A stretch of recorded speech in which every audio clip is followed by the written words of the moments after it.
안녕하세요. 결혼한 지 2년 만에 이혼하고 지금은 다시 자유로운 싱글 라이프를 즐기고 있는 30대 여성입니다.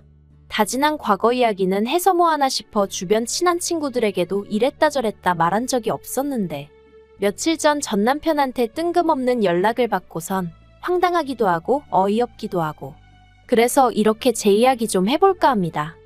이미 헤어져서 남남이 되었지만 편의상 남편이라고 칭해볼게요. 남편하고는 제 나이 29의 지인의 소개로 만났고 당시 저는 직장을 다니는 평범한 회사원이었죠. 사실 남편에게 처음부터 호감을 가졌던 건 아니었어요. 비록 10분이긴 했어도 약속 시간보다 늦게 나온 것도 마음에 들지 않았고 저는 제가 키가 작다 보니 남자는 키가 어느 정도는 컸으면 했었거든요. 그리고 소개팅을 주선했던 지인 말로는 남편 키가 180 정도라고 했었고요. 하지만 막상 만나보니 정말 많이 쳐줘봐야 175나 될까 싶은 게 그래서 여러 가지로 소위 빈정이 상했었달까요. 하지만 그럼에도 불구하고 이내 결국 저는 남편에게 마음의 문을 열 수밖에 없었습니다. 왜냐하면 남편이 무척이나 저에게 적극적으로 다가오기도 했고 어떻게든 제 마음에 들기 위해서 노력하는 게 느껴졌거든요. 그런데 그렇게 남편과 연애한 지 1년쯤 되던 때였어요. 사실 당시 저는 친정아버지는 오래전 돌아가셨기에 친정어머니와 단둘이 살고 있었거든요. 이 부분은 남편도 연애 초 때부터 알고 있었고요. 아무튼 그러다 하루는 친정어머니가 저를 붙들고 진지하게 하실 이야기가 있다고 하셨습니다. 그런데 왜 그런 느낌 있잖아요. 상대방의 눈빛만 보고도 보통 일은 아니구나 싶은? 그날 제가 딱 그랬어요. 친정어머니의 목소리가 전에 없이 불안하고 뭔가 두려움에 가득 차 있는 것 같았거든요. 그리고 어째서 이런 슬픈 예감은 빗나가는 일이 없는 건지 친정어머니가 어렵게 꺼내신 이야기는 충격 그 자체였습니다. 췌장암이라고 하셨으니까요. 원래는 제가 신경 쓸까 그게 걱정되어 끝까지 숨기려고도 하셨답니다. 하지만 막상 그러려니까 저만 보면 눈물이 차올라서 감정 조절이 안 되시더래요. 그리고 저는 그런 친정어머니를 보면서 제 자신이 몹시도 한심하고 증오스럽기까지 했어요. 그제서야 전에 없이 마른 친정어머니의 몸이 노랗게 떠버린 얼굴이 눈에 들어왔으니까요. 그나마 핑계라고 하면 당시 반년 이상을 제가 회사 일로 친정어머니와 살던 고향집을 떠나 있었다는 거. 하지만 설령 남들이 저를 이해한다고 해도 제가 제 스스로를 용서할 수가 없었네요.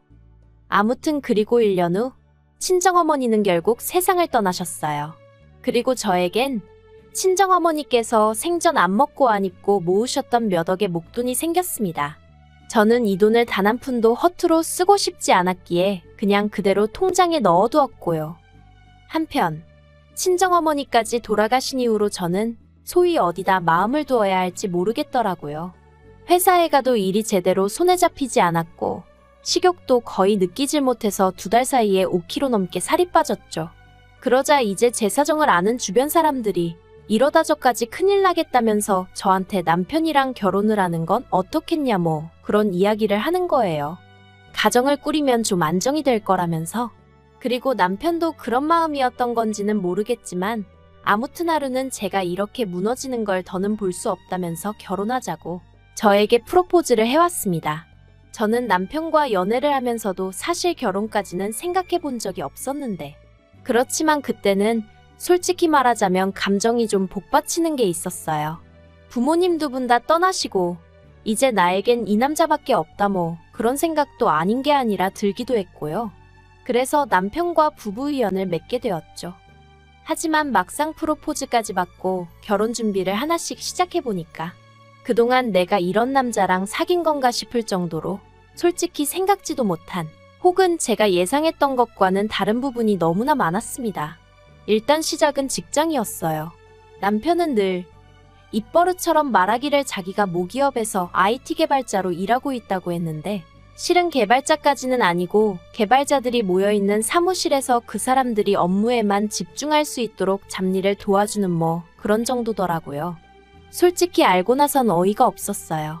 하지만 남편은 제가 얼마나 자기한테 관심이 없었으면 그걸 착각하고 있었냐며 오히려 제 탓을 하대요. 자기는 예전에 분명히 개발자가 아니라 개발자 비슷한 뭐 그런 일을 한다고 몇 번이나 저한테 말했었다면서요. 그러면서 저더러 제가 대충 들어놓고 왜 갑자기 사람을 거짓말쟁이로 몰아가며 실망이네 어쩌네 하는데 당황스럽기도 하고 정말 내가 잘못 기억하고 있는 건가 싶은 게 아무튼 그래도 이때는 그래 직함이 뭐가 중요한가 중요한 건 성실함과 사람됨됨이지 생각하고 제 스스로를 납득시켰습니다. 한심하게 들리겠지만 솔직히 말하자면 남편에게 세뇌라도 된 건지 괜한 사람을 잡았나 싶은 생각에 미안한 마음까지 들더라니까요. 그런데 그게 다가 아니었습니다. 남편은 시부모님께서 제가 다른 건 다 마음에 드는데 고아라는 게 마음에 걸린다며 저희 결혼을 탐탁치 않아 하신다 뭐 그런 이야기를 전해왔는데 물론 친정아버지야 일찍이 돌아가셨지만 친정어머니는 제 나이 30이 넘어서야 돌아가셨는데 그것도 고아라고 하나 싶기도 하고 그래서 이때 저는 고민 끝에 남편에게 헤어지자고 했어요. 솔직히 정신적으로 이래저래 스트레스도 심했고 제가 달리 바꿀 수 없는 부분을 문제 삼아 결혼을 반대하신다 하니 뭘 어떻게 해야 할지 아예 방법을 모르겠었거든요. 그런데 남편이 저를 붙잡았습니다. 이렇게 쉽게 포기할 거냐면서 자기가 어떻게든 시부모님은 설득해보겠다대요. 그리고 대략 2주 정도의 시간이 흘러 만나게 된 남편의 표정은 무척이나 복잡해 보였습니다. 제가 시부모님이 뭐라고 하셨냐고 솔직히 말해달라고 했어요. 도저히 나를 며느리로 받아들이고 싶지 않으시다 하시면 어쩌겠냐고 놔주겠다고 하면서요. 그러자 남편이 그건 아니랍니다. 시부모님께서는 그렇게 죽고 못 사는 사이면 어쩌겠냐면서 할테면하라고 하셨다나요. 하지만 덧붙이시기를 대신 금전적인 지원은 10원 하나 못 해준다고 그러시더래요.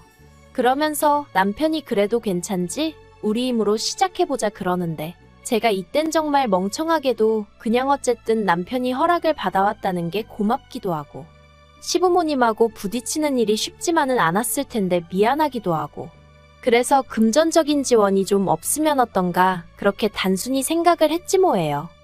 남편은 저에게 자기가 모아놓은 돈이 1억이 있다고 했고 그래서 그럼 그 1억에 제가 가진 돈 중 2억을 더해 작은 아파트 하나를 사면 되겠다고 생각을 했어요. 원래는 대출을 받으려고 했는데 남편이 하는 말이 돈이 아예 없으면 모를까. 그것도 아닌데 이자까지 내가면서 대출을 왜 받냐고. 하도 반대를 해서 그냥 제가 좀 더 보태는 걸로 얘기가 되었죠. 그리고 청첩장이 나온 이후론 남편하고 계속해서 눈품발품 팔아가며 부동산을 돌아다니기 시작했어요. 그런데 막상 마음에 드는 집을 발견해 계약을 하려니까 남편이 이 핑계 저 핑계를 대며 자꾸 돈을 안 보내주는 거예요. 결국 기다리다 못한, 아니 참다 못한 제가 왜 돈을 안 보내고 자꾸 질질 끄냐고 단도직입적으로 물었습니다. 그랬더니 남편이 한다는 말이 실은 자기가 자존심이 상했었대요. 제가 2억을 보태는데 자기는 1억밖에 못 보태는 상황이 쪽팔렸다나요? 그래서 어떻게든 하다못해 돈 1,000만 원이라도 더 마련해보려고 주식을 했다면서 어이가 없었죠. 그 말을 들은 제가 왜 상의도 없이 그랬냐고 지금이라도 팔고 얼른 정리하라고 했어요. 그리고 그 돈으로 집이나 빨리 계약하자고 했죠. 그랬더니 한다는 소리가 정리는 못한답니다. 순식간에 30%가 빠져서 뭐 기다리면 오를 주식이라서 지금 빼는 건 진짜 멍청한 짓이라나요. 화도 나고 답답하고 진짜 뭐라고 말을 해야 할지 모르겠더라고요. 하지만 어리석게도 파혼까지는 생각을 못했어요. 가장 먼저 사람들 눈이 무섭기도 했고 또 남편은 남편대로 미안하네 어쩌네 하면서 앞에서 어린애처럼 엉엉 울어대니 차마 모질게는 못 대하겠더라고요. 그래 이 사람도 어떻게든 잘 좀 해보려다가 이렇게 된 걸 텐데 내가 이해해주지 않으면 누가 이해해주겠나 싶은 생각도 들고 그래서 결국 신혼집은 제가 해가기로 하고 그렇게 저희는 시골을였습니다. 그런데 결혼한 지 반년쯤 지났을 때예요. 남편이 부쩍 회사 일이 힘들다며 불평불만이 많아지더라고요. 다른 직원들이 자기를 무시한다 어쩐다. 학벌 가지고 사람을 깔본다 뭐 한다. 그런데 저도 회사 생활을 하고 있었으니까 남편 이야기를 들어보면 딱히 무시를 한 것 같지도 않았고 까놓고 말해서 남편이 자격지심이 있는 것처럼 느껴지더라고요. 그래서 언젠가 한 번은 남편에게 자기가 상황을 보는 방식을 한번 바꿔보라고 아니면 자기도 이참에 공부를 더 해보던가 했는데 저더러 네가 로봇이냐며 공감은 고사하고 어떻게 그렇게 정떨어지게 말을 하냐며 아주 길길이 날뛰더라니까요. 그래서 더는 그렇게도 조언할 수가 없었고 그저 남편의 앓는 소리 죽는 소리를 들어주기만 했는데 그러다 하루는 남편이 폭탄 선언을 해왔습니다. 회사를 저랑 상의도 없이 때려쳤다는 거예요. 상사한테 찾아가 하소연을 했더니 저리 싫으면 중이 떠나라고 했다나요. 그리고 그 말을 들으니 상사마저 나를 무시하는구나, 내가 못 때려칠 것 같아서 저런 소리를 하나 싶은 게 울컥했다면서 그래서 그냥 내 떠납니다 하고 나왔다고요. 어이가 없어서 제가 어떻게 그럴 수가 있냐고 했어요. 회사 생활을 기분 내키는 대로 하는 사람이 어딨냐고, 나라고 좋아서 다니겠냐고. 하지만 이미 벌어진 일을 어쩌나 싶어 더는 따지지도 않았습니다. 어차피 이렇게 된 거 이참에 공부를 하든 뭐라든 해서 이직이나 하라 했죠. 그리고 대신 집에 있는 동안 서툴러도 괜찮으니까 살림 좀 도와달라고. 그랬더니 알겠다대요. 하지만 살림은 고사하고 남편은 그 어떤 일도 하지 않고 하루하루를 보내기 시작했습니다. 남편은 제가 출근할 때까지도 일어나지 않았고 퇴근 후에 집에 오면 절 기다리는 건 설거지거리로 가득한 싱크대와 여기저기 던져져 있는 일거리 뿐이었거든요. 게다가 남편이란 작자는 저에게 왔어라는 한마디도 하는 둥 마는 둥 하며 게임만 처하고 있을 뿐이었죠. 그래도 처음엔 모처럼 쉬는 거니 저럴 수도 있지 하고 생각했습니다. 그런데 그 기간이 2달을 넘어가니까 제 인내심도 점점 바닥이 나더라고요. 그래서 결국 남편더러 언제까지 이렇게 살 거냐고 물었더니 남편 하는 말이 가관이었습니다. 뭐가 문제냐는 거예요. 어이가 없어서 그럼 지금 이게 문제가 없어? 하니까 자기도 나름대로 주식도 하고 있고 당장 벌이가 없어서 그렇지 하나만 터지면 어쩌고 그러는데 기가 차서 말도 안 나오더라니까요. 그런데 그때 남편이 꺼낸 말이 더 어이가 없었습니다. 뜬금없이 아파트를 공동명의로 해달라는 거예요. 어이가 없어서 내가 왜 그래야 하냐니까. 이 집에 자기 건 하나도 없지 않냐면서 그러니까 회사에서 느꼈던 소외감이 집에서도 느껴진다나 어쩐다나요. 그러면서 계속해서 공동명의 타령을 해대는데 정말 황당해서 기가 막히더라고요. 이 아파트를 누가 무슨 돈으로 산 건지 자기도 뻔히 알면서 어떻게 저렇게 아무렇지도 않다는 듯 공동명의 타령을 하나 싶은 게 그래서 제가 양심도 없냐고 한마디 했어요. 탐낼 걸 탐내야지 공동명의라니 가당치도 않다 했죠. 그리고 그때부터 저는 저대로 남편은 남편대로 감정이 격해졌습니다. 남편은 제가 자기를 무시했다며 저나 회사 사람들이나 다르게 하나 없다며 분노했고 저는 남편이 말도 안 되는 억지를 쓰는 게 용납이 안 됐어요. 평소처럼 어르고 달랠 수도 있었겠지만 돌이켜 생각해보면 그날은 저도 컨디션도 별로였고 뭐랄까 모든 게 타이밍이 안 좋았던 거겠죠. 평소처럼 져주기도 싫었고 그냥 넘어갈 수가 없었습니다. 그래서 저도 한치도 물러서지 않았는데 그때였어요. 벼랑간 눈앞이 번쩍하더니 제가 쓰러졌습니다. 남편이 제 뺨을 때렸거든요. 처음엔 순간 상황 판단이 안 됐어요. 뺨은 얼얼하지 귀는 멍하지. 태어나서 처음 겪어봤기에 황당하고 어리둥절한 마음도 있었죠. 그런데 눈앞에 씩씩거리는 남편을 보니까 아, 내가 맞은 거구나 싶은 게 그제서야 뺨은 욱신거리고 눈에서는 눈물이 쏟아졌습니다. 제가 남편더러 미쳤냐고 소리를 질렀어요. 그랬더니 남편이 네가 먼저 열받게 했잖아 하는데 전형적인 찌질남이 내 남편이구나 하는 생각이 퍼뜩 들더라니까요. 그리고 그제서야 결혼할 때부터 거짓말한 거, 돈 문제로 사람 속인 거, 시부모님이 어째서인지 매번 저한테 미안하다 하신 거, 말이 나와서 말이지만 그렇게 저를 반대하셨다는 남편 말과 달리 시부모님은 늘 저를 보면 안쓰러워하시고 미안해하셨어요.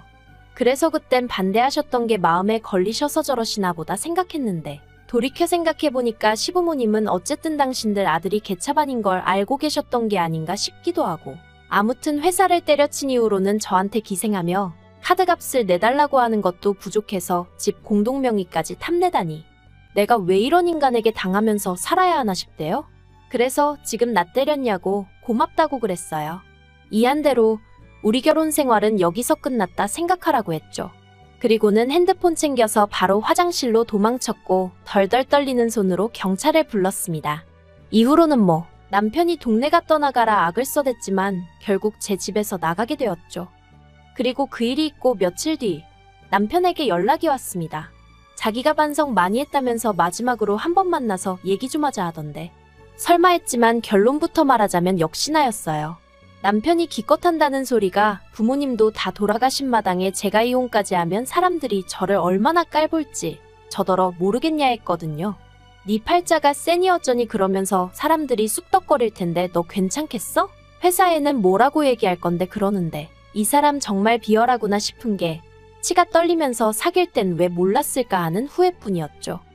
아무튼 카페에서 만나 그런 이야기를 나누고 있었는데 전 도저히 그런 남편을 용서할 수가 없었고 그래서 마시고 있던 과일 주스를 그대로 남편 얼굴에 끼얹어 버렸습니다. 그랬더니 딸기니 뭐니 안에 들어있던 과일 찌꺼기가 그 사람 머리와 안경에 들러붙어 있는데 그 꼴이 우습긴 하대요. 사실 마음 같아선 저도 그 사람 귀싸대기 한 대 시원하게 갈겨주고 싶었죠. 하지만 그러면 이혼할 때 저한테 불리한 일이 있을 것도 같아서 그렇게는 못했어요. 한편 주스 세례까지 받고 악에 바친 남편이 저에게 욕을 퍼부어댔고 결국 카페 사장님이 경찰을 부르고 나서야 저는 남편에게서 벗어날 수 있었습니다. 그렇게 서로 밑바닥까지 다 보여주고 나니 이혼은 오히려 쉽게 했어요.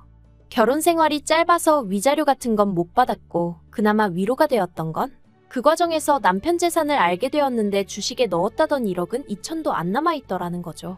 어머님 아버님은 당신들이 다 뜯어 고쳐놓겠다며 지금이라도 다시 생각해보면 안 되겠냐 저를 설득하려 드셨지만 오히려 그런 어머님 아버님이 더 얄미웠어요. 당신들 아들이 그 모양인 거 뻔히 알면서 또 나한테 떠넘기려고 하시나 싶은 게 그래서 그나마 좀 찜찜한 마음이 있었는데 다 털어버릴 수 있었죠. 그런데 황당하게도 제가 이렇게 글을 쓰게 된 이유이기도 하고요. 엊그제 남편한테 연락이 왔더라고요. 자기가 정말 반성 많이 했다면서 한 번만 기회를 달랍니다. 새 출발하고 싶다면서 그리고 저에게 무슨 든든한 버팀목이 되어주겠다나요?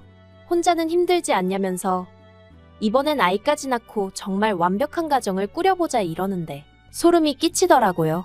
그래서 오늘 오전 핸드폰 번호도 바꾸고 집도 내놨어요.